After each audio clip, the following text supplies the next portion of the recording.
यीशु मसीह द्वारा कहा गया दूसरा वचन या दूसरी वाणी जो कि पाई जाती है लूका की पुस्तक 23 अध्याय और इसके 39 to 43 वर्ष में 39 से 43 पद में यहाँ पर लिखा है, जो कुकर्मी लटकाए गए थे उनमें से एक ने उसकी निंदा करके कहा, क्या तू मसीह नहीं?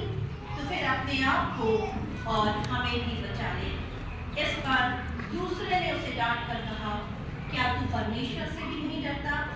तू भी तो वही दंड पा रहा है और हम तो न्यायानुसार दंड पा रहे हैं, क्योंकि हम अपने कर्मों का ठीक फल पा रहे हैं, पर इसने कोई अनुचित काम नहीं किया।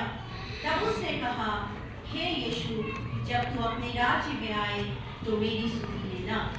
लूका 23 और 43 पर दूसरी वाणी है, यीशु ने उससे कहा, मैं तुझसे सच सच कहता हूँ कि आज ही तू मेरे साथ स्वर्गलोक में होगा।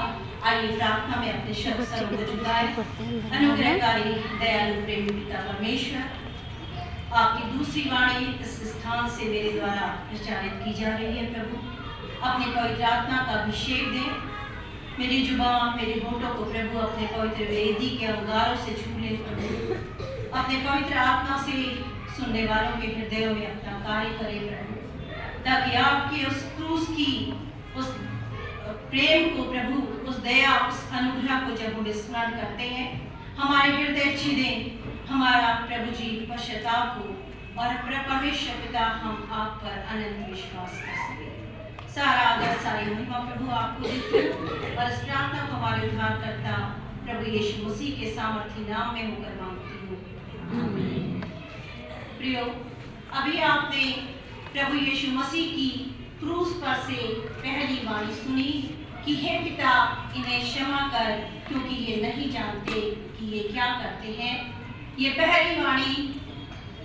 दूसरी वाणी जो अब मैं आपके सामने बोलने जा रही हूँ, ये पहली वाणी का प्रत्युत्तर है, पहली वाणी का उत्तर भी हम इसे कह सकते हैं।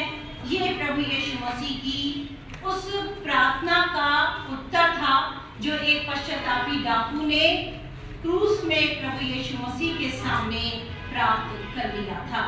दूसरी वाणी, दूसरा वचन प्रभु यीशु मसीह का प्रॉमिस है, प्रभु यीशु मसीह का की वाचा है, प्रभु यीशु मसीह का वायदा है।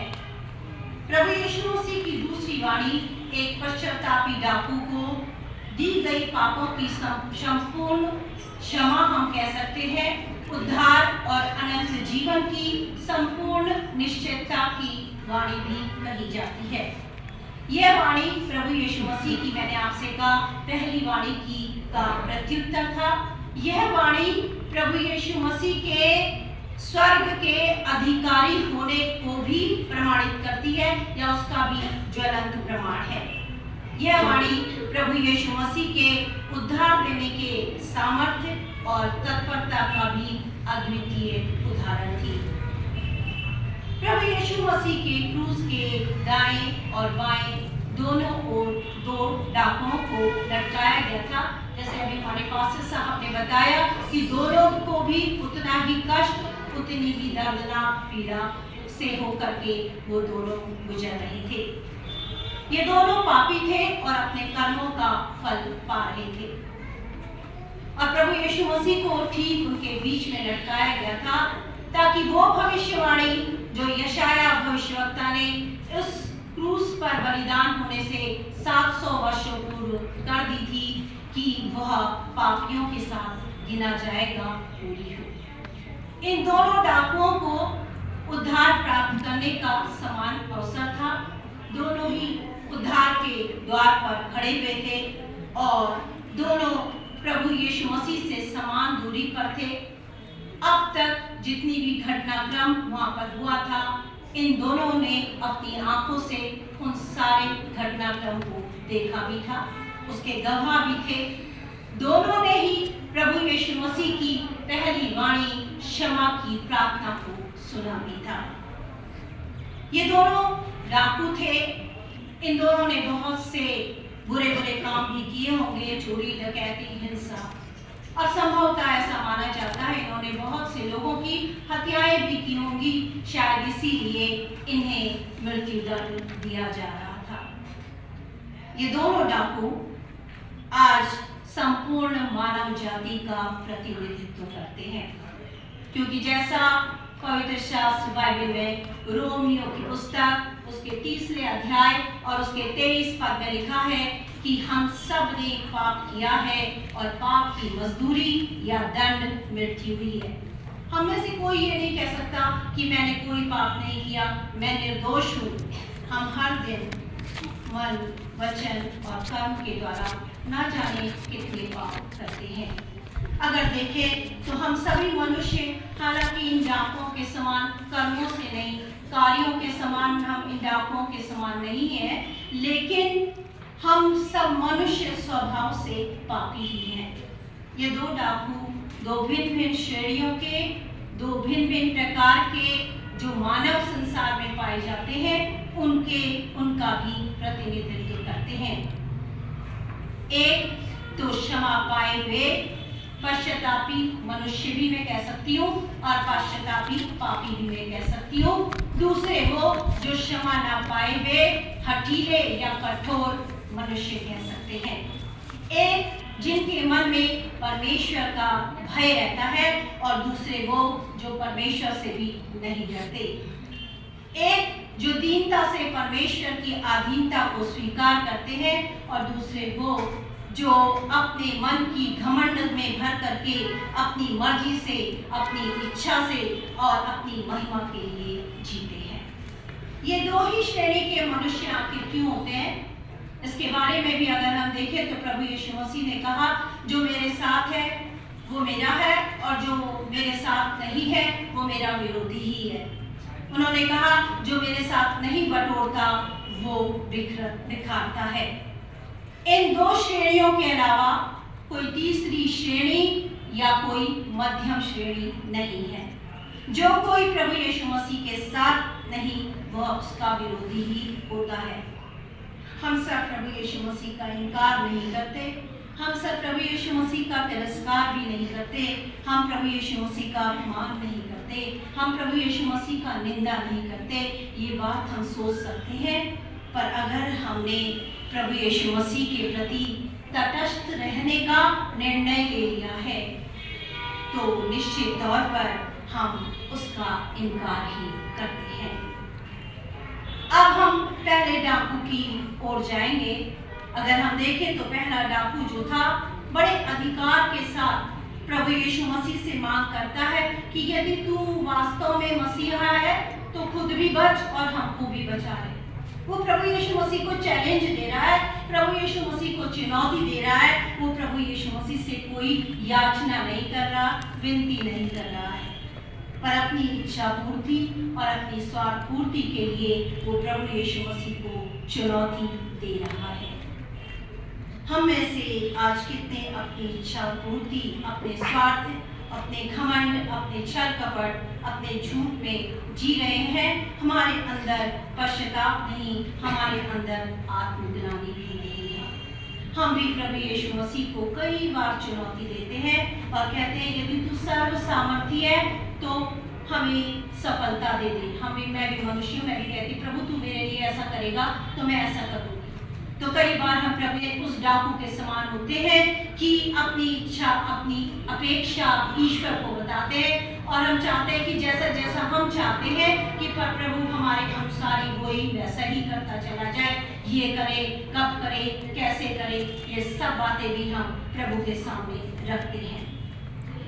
यह डाकू जो था प्रभु यीशु मसीह को क्रूस पर बलिदान होते हुए देखते भी प्रभु यीशु मसीह से उनके मसीहा होने का प्रमाण मांग रहा था। ये डाकू नहीं जानता था कि क्रूस पर वो बेशकीमती जो लहू बह रहा है, वो बेशकीमती प्रभु यीशु मसीह जो टंगे हुए हैं, उनका वहां पर टंगा होना ही प्रभु यीशु मसीह का प्रेम, दया, अनुग्रह और उनके मसीहा होने को प्रमाणित करता है। और वो डाकू चाह रहा था कि प्रभु यीशु मसीह उसे बचा ले। वो डाकू ये बात नहीं समझ पा रहा था कि उसे बचाने के लिए ही प्रभु यीशु मसीह क्रूस पर चढ़े हुए थे, क्योंकि उस डाकू की बुद्धि को उस डाकू की बुद्धि पूरी तरह से शैतान ने अंधेरी कर दी थी और उसके कुछ भी समझ में नहीं आ रहा था। अब हम थोड़ी सी देर दूसरे डाकू की बारे में सोचें, दूसरे डाकू के बारे में सुने। उस दूसरे डाकू ने जैसे ही प्रभु यीशु मसीह की पहली वाणी को सुना, जो क्षमा की प्रार्थना थी कि हे पिता इन्हें क्षमा कर क्योंकि ये नहीं जानते कि ये क्या करते हैं, वैसे ही उसी क्षण उस डाकू ने समझ लिया कि ये कोई साधारण मानव नहीं है, ये असाधारण मानव है। उसने समझ लिया, उसे उस प्रार्थना को सुनते ही उसे होश आता है। अचानक उसकी आत्मिक आंखें खुल जाती हैं। अचानक उसे अपनी पापमयी दशा स्पष्ट रूप से दिखाई देने लगती है। अचानक वह परमेश्वर के न्याय के प्रति जागरूक हो जाता है और यही तो प्रियो आत्मा के अलौकिक होने या आत्मा के प्रकाशित होने की बात है। इस दूसरे डाकू ने प्रभु यीशु मसीह को सोचिए तो जरा, उसने प्रभु यीशु मसीह को कोई राजा के रूप में नहीं देखा था। वहां पर वो एक ऐसा किसी राज सिंहासन पर विराजमान यीशु नहीं देखा था जो वो उससे कह रहा था कि अगर तू अपने राज्य में आएगा तो मुझे अपने स्वर्गलोक में स्थान देना। उसने प्रभु यीशु मसीह को ऐसी स्थिति में देखा था, क्रूस पर टंगा हुआ, जिस पर बहुत से आरोप लगाए जा रहे थे, जिसके शरीर में कपड़ा नहीं था, कोई राजसी वस्त्रों में सजा हुआ राजा नहीं थे वो। उनके शरीर पर एकमात्र कपड़ा था। उनके शरीर से बहुत सा रक्त बह रहा था। लोग उनका अपमान कर रहे थे, तिरस्कार कर रहे थे, उन पर थूक रहे थे। उस दूसरे डाकू ने प्रभु यीशु मसीह के सिर पर कोई राज मुकुट नहीं देखा था। उस दूसरे डाकू ने प्रभु यीशु मसीह के सिर पर वो कांटों का ताज देखा था, जिनसे लहू बह रहा था, जो पीड़ा और दर्द दे रहा था। उस दूसरे डाकू ने वहां पर किसी राज सिंहासन के अगल बगल, जैसे राजा के पास सेवक होते हैं, दरबारी होते हैं जो उसको सम्मान देते हैं, ऐसा करते भी नहीं देखा था। उसने देखा वो सिपाही, वो बड़ी भीड़ प्रभु यीशु मसीह का अपमान कर रहे थे। उस दूसरे डाकू ने अन्य धार्मिक अगुओं को भी प्रभु यीशु मसीह का अपमान करते हुए, उनका ठट्ठा उड़ाते हुए सुना था। ऐसी स्थिति में जबकि लग रहा था अब सब कुछ समाप्त हो जाएगा, उस डाकू ने प्रभु यीशु मसीह के एक अलौकिक, पराक्रमी, एक अद्भुत और एक असामान्य राजा होने पर, उसके संसार के पार एक राज्य होने पर विश्वास किया। उसने विश्वास किया एक ऐसे राज्य में जहां परमेश्वर न्याय करता है, जहां वो पापी को दंडित करता है और जहां वो विश्वासी को पुरस्कृत करता है। उसका विश्वास अद्भुत और सराहनीय था। आज हमारा विश्वास क्या उसके समान है? ऐसी स्थिति में वो चाहता तो जो बड़ी भीड़ प्रभु यीशु मसीह के विरोध में वहां पर खड़ी थी, वो भीड़ के साथ भीड़ की हाँ में हाँ मिला सकता था, वो भीड़ के राग में राग मिला सकता था, जो शायद उसके लिए बहुत आसान होता, परंतु उसने भीड़ का साथ नहीं दिया। अकेले होते हुए भी उसने प्रभु यीशु मसीह पर विश्वास किया। ना सिर्फ विश्वास किया, उसने सारी भीड़ के सामने पश्चाताप किया और अपने विश्वास का अपने मुंह से अंगीकार भी किया। अचानक अपने जीवन के अंतिम क्षणों में प्रभु यीशु मसीह के सम्मुख उसे अपने पापमय जीवन का, अपने जीवन की कुरूपता का उसे एहसास हो गया, जिसको उसने स्वीकार कर लिया। उसने इसके लिए दूसरों को कोई दोषी नहीं ठहराया कि मैं इस वजह से पापी बना या ये सब कुछ नहीं था। उसने मान लिया दीनता से कि वह पापी है और उसने प्रायश्चित किया और उसने उस दूसरे डाकू से कहा, हम तो न्याय के अनुसार दंड पा रहे हैं। उसने माना कि यीशु जी निर्दोष थे, उन्होंने कोई गलत काम नहीं किया था। शायद उसने प्रभु यीशु मसीह के आश्चर्य कर्मों के बारे में कभी सुना ही होगा कि उसने कैसे बीमारों को चंगा किया, कैसे उसने मुर्दों तक को जिला दिया, कैसे अंधों को आंखें दी, और बहुत से आश्चर्य कर्मों के बारे में शायद कभी कहीं ना कहीं सुन रखा होगा। उसने अपने साथी से यह भी कहा कि क्या तू परमेश्वर से भी नहीं डरता? उसे मालूम था कि उसकी मृत्यु निकट है और उसके बाद परमेश्वर का न्याय होगा और परमेश्वर की दृष्टि में वह अनंत दंड के योग्य ही है। उस दूसरे डाकू ने मान लिया कि यदि वह इस क्षण में उद्धार प्राप्त कर सकता है तो केवल यीशु राजा के द्वारा ही। साथ प्रभु यीशु मसीह से विनती की कि हे यीशु, जब तू अपने राज्य में आए तो मेरी सुधि लेना। उसने याकूब और यूहन्ना के समान ये नहीं कहा यीशु से कि जब तू अपने राज्य में आए तो मुझे प्रमुख स्थान देना। उसने कहा हे प्रभु, तू मेरी सुधि लेना। और वो डाकू अगर हम देखें तो मुश्किल से कुछ ही घंटों तक प्रभु यीशु मसीह के सानिध्य में रहा था। बहुत कम समय के लिए वो प्रभु यीशु मसीह के निकट था, लेकिन उस थोड़े से समय में भी वह स्वर्ग के राज्य का भागीदार बन गया। हम स्वयं का मूल्यांकन करें, क्योंकि हम बहुत बचपन से ही हम क्रूस की छाया में रहते हुए भी उद्धार से वंचित हैं। आज हमारे इसके लिए उन्होंने इस क्रूस पर स्वयं को बलिदान कर दिया। हम केवल विश्वास और पश्चाताप से हमें उसे स्वीकार करना है। इसका स्पष्ट उदाहरण ये दूसरी वाणी है, जहां एक डाकू ने उन्हें ठुकराया और नरक के दंड का भागीदार हुआ और दूसरे डाकू ने प्रभु यीशु मसीह को के सामने प्रायश्चित किया, विश्वास किया और स्वर्ग राज्य का वारिस बन गया। हम किसके समान हैं? आत्म मूल्यांकन कर अपने आनंद लें। हम स्पष्ट रूप से जांच लें। प्रभु इस वचन के द्वारा आपको और मुझको बहुत से आशीष दे। आमीन।